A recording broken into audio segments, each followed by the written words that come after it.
This is my bike, premium guttershark frame. Then I got a Colony front hub laced to a Primo rim.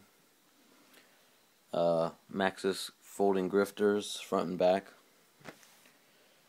Primo annihilator. Shadow Voltus bars. Shadow Voltus forks. We got a Odyssey Burlington sprocket with Snafu Mayweather cranks with a tie spindle. Shadow Ravager pedals. Shadow Conspiracy slim pivotal with a Federal seat post. And a Shadow Rant hub in the back laced to a Primo balance rim like the front.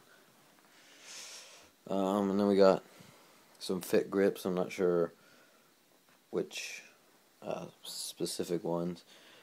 And then I got a Colony headset.